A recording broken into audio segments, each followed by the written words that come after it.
es la grieta. Esto se refiere a las diferentes posiciones políticas que están enfrentadas en Argentina. Pero creo que la grieta es tan vieja como el pecado, porque en realidad no es un invento nuevo, sino que siempre hubo posturas, siempre hay posiciones. Yo creo que eso no es malo, lo malo es a veces la indiferencia. Tomar una posición, aún en el ámbito de la fe, ¿no? Jesús dijo: el que no está conmigo, en vez de sembrar, desparrama. Es decir, Jesús marcó una grieta, por así decirlo, porque marcó un estilo de vida. Cuando él pedía que lo sigan, muchos se excusaban, se acuerdan en los evangelios, y decían: tengo que enterrar a mis padres, y Jesús le dijo: deja a los muertos que entierren a sus muertos. Otros decían: bueno, pero ¿dónde vamos a morar? Y Jesús dijo: las zorras tienen sus cuevas, las aves tienen sus nidos, pero yo no tengo dónde morar, no tengo morada fija, no tengo dónde reclinar la cabeza. La grieta más clara fue en el joven rico. Él tenía presente todos los mandamientos, pero sin embargo faltaba renunciar a su riqueza, y esto le costó seguir otro camino, ¿no? Dice que se fue triste. Siempre Jesús confrontó y sigue confrontándonos. El Cristo resucitado que vamos a leer ahora, que está en el libro del Apocalipsis, que me acompañan, capítulo 3, versículo 14, el ángel le habla a la iglesia de la Odisea, una iglesia que, según algunos estudiosos, dicen que era una iglesia muy religiosa, tradicional, que tenía costumbres, pero que Jesús no moraba en la vida de esos cristianos. Nosotros podemos tener el título de cristianos, podemos cantar al Señor, podemos diezmar, ofrendar, y quizás el Señor no está en la vida. Parecería contradictorio, ¿no? Pero vamos a ver por qué. Porque esta palabra es muy fuerte para una iglesia, y como sabemos que la palabra de Dios es viva y es actual, es contemporánea, tiene que ver también con la vida de la iglesia de hoy, con nuestra vida como cristianos y con nuestra vida en el rol que Dios nos puso en este mundo, ¿no? Que es ser sal y luz. Entonces, capítulo 3 del libro del Apocalipsis, versículo 24, dice: y escribe el ángel de la iglesia en la Odisea: he aquí el Amén, el testigo fiel y verdadero, el principio de la creación. Dios dice esto: yo conozco tus obras, que ni eres ni frío ni caliente. Ojalá fuera frío o caliente. Versículo 16: pero por cuanto eres tibio, no frío ni caliente, te vomitaré de mi boca. Porque tú dices: yo soy rico y me he enriquecido, y de ninguna cosa tengo necesidad, y no sabes que tú eres un desventurado, miserable, pobre, ciego y desnudos. Versículo 18: por lo tanto, yo te aconsejo, fíjense, Dios, qué caballero, no te ordeno, te aconsejo que de mí compres oro refinado en fuego para que seas rico, y de vestiduras blancas para vestirte, y que no se descubra la vergüenza de tu desnudez, y unge tus ojos con colirio para que veas. Es decir, una iglesia ciega. El versículo 19: yo reprendo y castigo a todos los que amo. Fíjense, Dios al que ama castiga. Sé pues celoso y arrepiéntete, o cambia de actitud. Versículo 20: aquí yo estoy en la puerta y llamo. Si alguno oye mi voz y abre la puerta, entraré en él y cenaré con él y él conmigo. Y al que venciere le daré que se siente conmigo en el trono, así como yo he vencido y he sentado en mi Padre a su trono. Me he sentado, a mi Padre en su trono. El que tiene oídos, oiga lo que el Espíritu dice a las iglesias. Es claro y es contundente la opción que tenemos que tener como cristianos. Fíjense en que acá usa tibio como un término medio, frío o caliente, ¿no?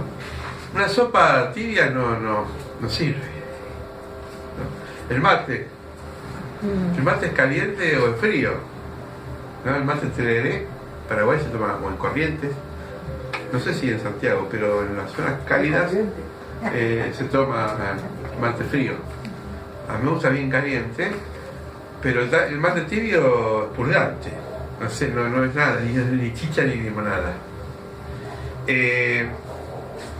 Acá se refiere a dos temperaturas. Frío es la persona que, podríamos decir, no conoce a Jesús, que quizás no ha sido predicado el Evangelio, y es una persona que todavía no está lejos de Dios, ¿no? Y dice Dios, yo prefiero que sea frío a que seas tibio. Volviendo al tema de la grieta, como diría, yo prefiero que estés en un bando, pero que hagas algo y no que te cruces de brazos. Y así como en la vida hay que tomar posiciones que a veces son confrontativas, también tiene que ver con la vida personal. Por eso el ser caliente tiene que ver con el ser fervoroso, el ser una persona que tiene pasión por lo que hace. Y el apasionado es la persona que se desvela por lo que hace. Cuando está en la cama está pensando lo que va a hacer cuando se despierta. Cuando está despierto no piensa solamente en el presente de lo que está haciendo, sino que proyecta lo que va a hacer en el futuro.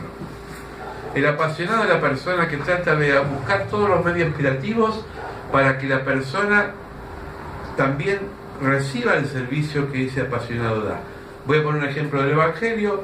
Los 4 apasionados fueron los 4 amigos de ese paralítico que buscaron la estrategia para meterlo por el techo y que Jesús sane a ese hombre. No fueron personas que dijeron, bueno, no puedo entrar porque hay mucha gente en la casa de Pedro, volvamos otro día podía ser tarde. Sin embargo, no fue obstáculo que la casa y la puerta sea tapada por la gente, sino que buscaron una estrategia para que este hombre sea sanado. El apasionado es la persona que busca, de alguna forma, siempre en salir de la mediocridad. La mediocridad es una enfermedad muy grave, porque es como la anemia, no se ve, pero trabaja adentro. El otro día estaba leyendo, a mí me gusta mucho la música en todos los índoles, la vida de Amadeo Mozart. Hay una película, Amadeus, vieja, que ya la sacaron de cartelera, pero se la recomiendo, está en YouTube. Amadeo era una persona que a los 15 años era prodigio, tocaba el teclado del órgano como un profesional. Ya de chiquito manejaba la música. Uno de los temas más conocidos es chan, tan, chan, tan, tan, tan, tan, tan, chan, chan, tan, tan. Bueno, ese es de Mozart. Salieri fue otro músico mediocre que cuando no pudo estar a la estatura de Amadeo, le hizo la vida imposible hasta llegarlo a enfermar. Y murió Mozart muy joven. Y este Salieri describe en su biografía que él logró todos los mecanismos para debilitar este hombre tan sabio e inteligente, porque en el fondo él estaba tan frustrado que no podía ver a alguien que se había superado. El mediocre trata siempre de, perdónenme la expresión, jorobar a otros porque él está insatisfecho. Entonces tiene envidia y destruye, tiene celos y divide. Podemos un ejemplo bíblico, Saúl, una persona que Dios le había dotado de belleza, porque dice que era alto, bello, era una persona inteligente, respetado por la gente. Sin embargo, tuvo muchos celos de David, porque David dice que era aclamado por la gente, y la gente decía que David tenía mucho más éxito en las batallas que el propio Saúl. Y a través de esos celos y de esa amargura que es la envidia, planificó toda la forma para destruirlo a su contrincante. David no devolvió con el mismo mal, porque era muy inteligente, yo diría que era muy caliente, muy fervoroso de Dios. Una persona que a pesar de sus pecados nunca se apartó de Dios y siempre buscó respuesta en Dios. Por eso compuso los salmos que compuso y tuvo la habilidad para restaurar Israel, que estaba dividida en un solo reino. Fue el único rey que logró unificar Israel. Ya su hijo fue un fracaso en ese sentido, a pesar que tuvo un gran templo como Salomón, pero sin embargo por tener tantas mujeres, y entre las mujeres muchas eran paganas, empezó a adorar ídolos de esas mujeres y se empezó a dividir el reino. Y que el único que sobrevivió fue el reino de Judá. Los otros reinos se dividieron, las otras tribus se dividieron. Fíjense en cómo la tibieza de Saúl logró, o quiso lograr, mejor dicho, no logró, intentó lograr, destronar a su contrincante David. Pero Dios estaba con él. Dios está con los fervorosos. Dios está con los apasionados, aunque se equivoquen. Aquellos que siempre buscan la forma de agradarlo en lo que fuere. Y nosotros tenemos que ser interpelados por esta palabra, porque vivimos tiempos donde hay mucha chatura en la iglesia, chatura en la sociedad. Es una sociedad donde se maneja mucho por el tecnicismo, pero hay poca creatividad. Yo lo veo, yo estudié publicidad y me gusta dibujar y me gusta la pintura. Algunos que me conocen saben que trato de hacerlo. Pero está tan tecnificada el dibujo que muchos han perdido el sabor de pintar porque la computadora parece que diseña todo. Pero la creatividad del hombre nunca va a ser suplantada por una máquina. La creatividad está en nosotros. Porque Dios es creativo. Y Dios nunca repite el milagro. Si Dios dividió una vez el mar para que pase el pueblo de Israel, no quiere decir que siempre lo va a dividir. Dios está en este momento pidiendo de nosotros que seamos creativos, que seamos calientes en el buen sentido, no que nos calentemos, no que nos enojemos, sino que estemos fervorosos. Que no sea impedimento que yo tenga comunión con Dios, con los hermanos, de leer la palabra, porque mis ánimos tapan esas ganas de hacerlo. Y esto tiene mucho que ver con una sociedad también que está mirando para un lado equivocado, y es un lado que es abandonar a Dios. Dice, vos decís que sos rico, le dice el Espíritu a esta iglesia, ¿no? Pero dice, yo soy rico y me he enriquecido. Y le dice, de ninguna cosa te has enriquecido. Sos necio. Sos pobre, miserable y desventurado. Fíjense que acá no habla de la riqueza económica, no habla de la persona que es rica porque tiene conocimiento, porque tiene cultura, porque lee la palabra. Habla del autosuficiente, de la persona que dice, yo no necesito de nadie, porque lo tengo todo. Es el reflejo del soberbio que vos le hablás y decías, yo no necesito de Dios. Pero cuando Dios lo lleva ahí a tocar fondo, y llega un momento que se desespera, da el manotazo de ahogado y quizás se acerca a Dios. Pero eso no garantiza que se convierta a Dios. ¿Sí? Dice Jesús que como los días de Noé, en los últimos tiempos, muchos van a querer entrar al arca, es decir, a la salvación. Y se van a ahogar, pero no por las aguas, sino por el castigo de su propia soberbia. Van a querer pretender sacar esa mano de ahogado y decir, Señor, ayúdame. pero va a ser tarde. Y no es una exhortación amenazante, es una alerta para los que ahora tenemos la libertad todavía de elegir por el bien y el mal. Porque la segunda venida ya no va a haber una oportunidad como ahora. Ya no va a haber una clasificación diferente donde Él nos invita libremente a estar con Él. Por eso es una palabra dura que nos tiene que cuestionar y tiene que ser un espejo para ver cómo estamos interiormente con Dios. Si somos fríos, no creo que seamos fríos, porque frío es la persona que no conoce a Dios. Ahora, la tibieza es aquel que conoce, que sabe, pero sin embargo su vida no ha cambiado, que todavía les gustan algunas cosas que Jesús dijo que tenemos que abandonar. En la palabra de Dios dice en 1 de Juan: no améis el mundo, ni las cosas del mundo. Siempre yo clarifico cuál es el mundo que Dios no quiere: el caos, este sistema, esta sociedad, la injusticia, el egoísmo, las prácticas libertinas, un montón de cosas que ofrece el mundo. Por eso a veces somos bichos raros, porque opinamos de una forma que no somos bien vistos en un programa de televisión, por ejemplo. Me acuerdo una vez cuando el pastor Dante Gebel habló sobre la virginidad en televisión, se le mataban de risa. Decían: es un astronauta este. O cuando hablaba de la castidad, cuando hablaba de ser honesto. Cualquier predicador es impopular en un programa televisivo, a no ser que sea un programa cristiano. Pero yo estoy hablando de los programas de televisión normales, comunes que vemos. ¿Se entiende? En los programas de todo el chimento, por ejemplo, se pelean, se divorcian, se hacen un montón de infidelidades y parece que tiene más potencia el programa, más gusto. Veamos el otro día una película, no sé si se acuerdan, de una periodista que quiso trampear a una persona muy sencilla y honesta, porque era una persona del interior, una película muy linda. Y esta periodista después, aparte de enamorarse de este protagonista, se da cuenta que el medio, que era el periodismo, lo estaba estafando para que él venda una imagen que él no tenía. ¿Se acuerdan? ¿No? Bueno,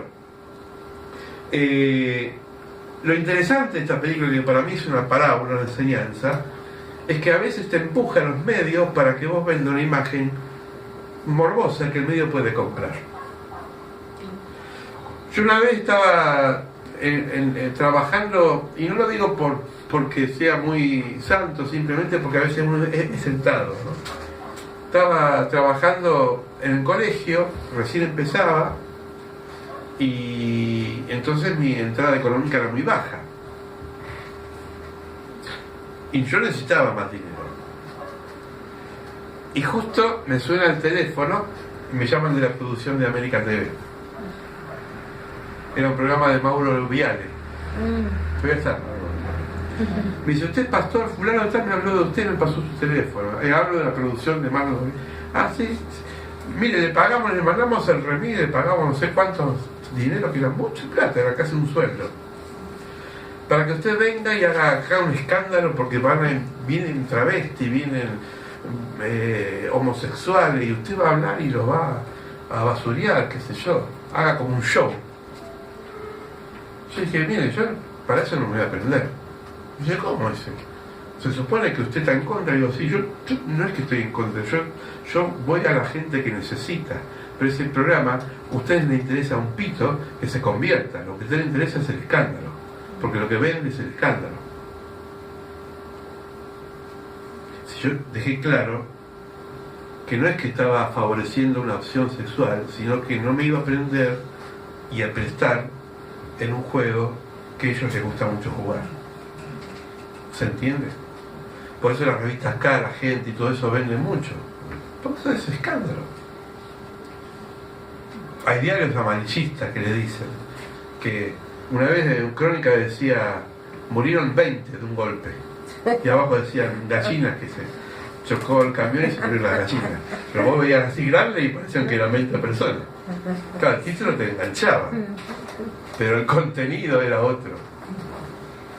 ¿Se entiende? Entonces nosotros estamos permanentemente amenazados y tentados por toda una cosa armada, de la cual no es ficticia. Tenemos que ser calientes, tenemos que ser honestos, aunque seamos anticuados, aunque seamos bichos raros, aunque no nos enganchemos. Jesús dice, estoy en la puerta y llamo. Interesante, ¿no? ¿Saben por qué está en la puerta? Porque no está dentro. Cuando Jesús no está en la iglesia, está afuera. Y si el Señor no está en el centro de la iglesia, en la vida cristiana, puede uno orar, puede cantar, pero va a ser cosas que va a salir de la boca para afuera. Pero dice Isaías, el corazón está lejos de mí, su corazón. Y esto es un desafío, y tenemos que mirar para adentro y decir, Señor, ¿tú estás en mis actos diarios? ¿O solamente cuando me expongo públicamente en el púlpito? Cuando nadie me ve, cuando soy solo, ¿también estás? Te invito a que estés conmigo. Cuando estoy descompuesto y me siento mal y me duele, te invito a que estés conmigo en este momento de enfermedad. Cuando me siento tentado a hacer algo que no tengo que hacer, ¿estás conmigo? O ya ahí no tiene arte ni parte. O sea que hoy estoy muy cinematográfico. Hay una película cristiana que se llama Los Tibios, que se la recomiendo también. Está en internet. Y es una película mexicana escrita por Paco Toro, que hizo muchas películas cristianas. El Chupes, El Despiadado, y son películas lindas, claras, contundentes. Y esta de Los Tibios eran cristianos que se reunían y estaban contentos porque festejaban los cumpleaños como nosotros fin de mes, porque se congraciaban, pero cuando tenían que tener un compromiso afuera con la sociedad, hacían agua. Y de pronto una parejita en esa película dice, pastor, nosotros queremos hacer algo diferente, queremos ser misioneros en un barrio que es una villa de emergencia. Y el pastor dice, bueno, vamos a orar para ustedes, pero cambiemos tema. La hermana fulana cumpleaños hoy, vamos a festejar el cumpleaños. Es como que ante el compromiso enseguida se miran para otro lado. Así es fácil ser cristiano. Nos vemos las caras, decimos gloria a Dios, pero cuando el Señor nos pone una carga de decir vamos a hacer algo más, tenemos que pelear por eso. Por eso nunca la tibieza tiene que ser un proceso de decir, bueno, es algo que lo estoy viviendo, ya va a pasar. No, es un semáforo en rojo, es una alerta que tenemos que ver para adentro, decir, Señor, perdóname, me arrepiento y no quiero que estés en la puerta, quiero que estés dentro mío. No quiero invitarte, quiero que cenes conmigo, que seas uno más. Versículo 20, que recién lo dije, y aquí yo estoy en la puerta, llamo, y si alguno oye mi voz, abre la puerta y saldré con él y cenaré con él. Dice el Evangelio de Juan, el pastor es oído por sus ovejas. En cambio el asalariado no trabaja por sus ovejas, sino por el convenio económico de lo que él recibe. Jesús conoce la voz de sus ovejas. Conoce cuando realmente estás convertido de corazón. Cuando tu vida, como diría Pablo, para mí vivir es Cristo y morir es ganancia. Cuando nuestra vida está guiada por Dios.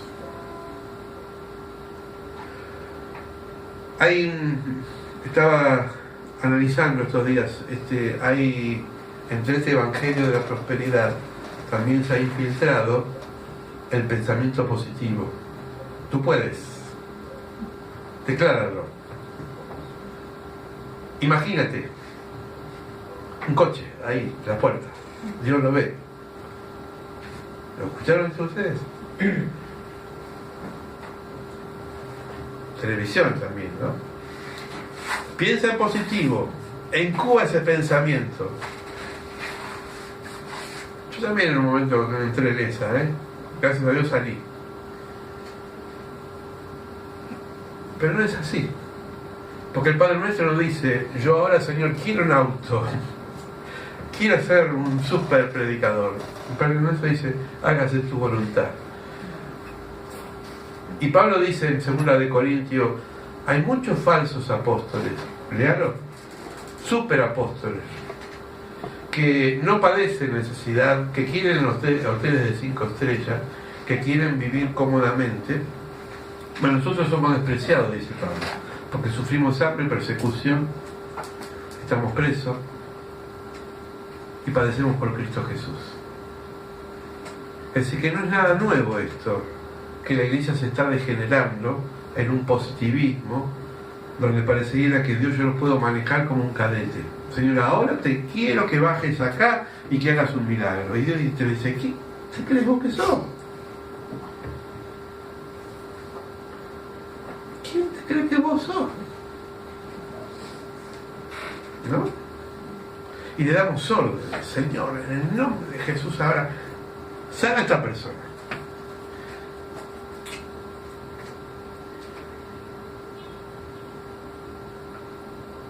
Hay enfermedades que Dios no nos ha sanado. Y si Dios no te sana, estos apóstoles o estos pastores dicen, ¿por qué no tenés fe?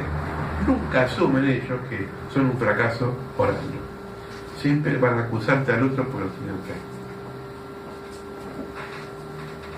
Entonces, cuidado, porque estas son invocaciones que a veces lo usan, por ejemplo, la nueva era, la New Age, el espiritismo, las hechiceras, cuando invocan nombres y espíritus para lograr milagros entre comillas. Una vez me decía una hermana nuevita, me dice, mire, yo fui a un curandero y me curó. Ajá. Le digo, ¿qué curandero? Porque quería saber el origen. No, una persona que tiene las palabras mágicas y que... Entonces le digo, el diablo también imita. Pero muchas veces el diablo no cura, transfiere hechizos y se los pasa a otras personas. Cuando Dios sana, sana. Y no se las maldice a nadie. Lo que uno recibe es la bendición. Por eso la palabra dice que aún el dinero que no es bendecido es mala vida. Todo lo que recibimos que no está bajo la cobertura de Dios, a veces sus orígenes pueden ser peligrosas para nuestra vida. Decía Pablo, examinar todo y retener lo bueno. Tenemos que tener mucho discernimiento y con los ojos bien abiertos, y vamos a encontrarnos con muchas tentaciones y seducciones y propuestas, porque el mismo Jesús aclaró que son mucho más astutos los hijos de la tiniebla que los hijos de la luz.